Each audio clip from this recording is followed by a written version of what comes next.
من سب نبی فقتلوہ،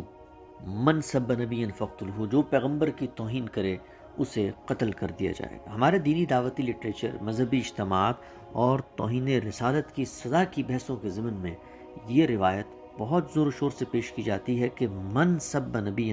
فقتلوہ، لیکن اس روایت کی سند کیا ہے؟ اسے کس کس نے نقل کیا؟ یہ ہم تک پہنچی کیسے ہے؟ علماء خود اس روایت کے بارے میں کیا کہتے ہیں؟ اور اس طرح کی احادیث کو کیا کہیں پیش بھی کیا جا سکتا ہے؟ آئیے جانتے ہیں اس روایت کے بارے میں 5 اہم باتیں۔ پہلی بات یہ کہ یہ روایت پورے ذخیرہ حدیث میں صرف ایک صحابی علی رضی اللہ تعالیٰ عنہ کی نسبت سے بیان ہوئی اور آپ کے دنیا سے رخصت ہونے کے کم و بیش 300 سال بعد سامنے آئی۔ اتنے لمبے عرصے بعد اس روایت کے منظر عام پر آنے پر یہ تو کہا جا سکتا ہے کہ حدیث کی کتب کی باقاعدہ تدوین سے پہلے روایات اسی طرح سینہ بسینہ لوگوں کے اندر گردش کرتی رہی ہوں گی، لیکن علی رضی اللہ عنہ سے منسوب روایات کی تحقیق اور ان کے رد و قبول کا عمل ابتدائی ترین مصادر یعنی مسند طیالسی، مصنف عبدالرزاق، مصنف ابن ابی شیبہ میں کم و بیش 150 سال پہلے شروع ہو چکا تھا، لیکن ان تمام مصادر میں علی رضی اللہ عنہ کی نسبت سے یہ روایت کسی ایک کتاب میں بھی نقل تک نہیں ہوئی۔ دوسری بات، حدیث کی مستند ترین کتاب مثلا موطا امام مالک، صحیح مسلم، صحیح بخاری، مسند احمد، سنن ترمذی، سنن نسائی، سنن ابن ماجہ اور سنن ابو داؤد میں سینکڑوں صحابہ سے روایات نقل کی جا رہی ہیں، لیکن ان بڑی کتابوں میں سے کسی ایک کتاب نے بھی اس روایت کو سرے سے قبول ہی نہیں کیا۔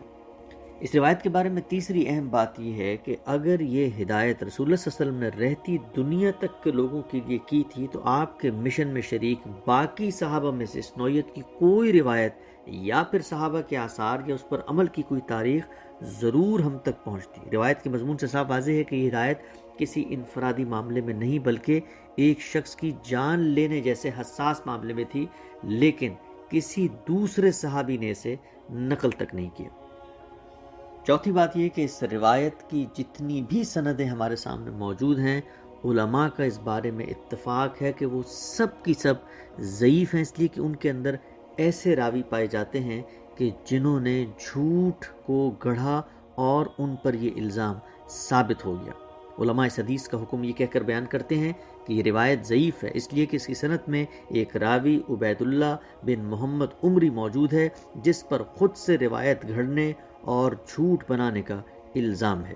چنانچہ محدثین کا اتفاق ہے کہ اس روایت کی نسبت رسول اللہ صلی اللہ علیہ وسلم سے ثابت نہیں ہے اور یہ ایک ضعیف اور ناقابل قبول روایت ہے۔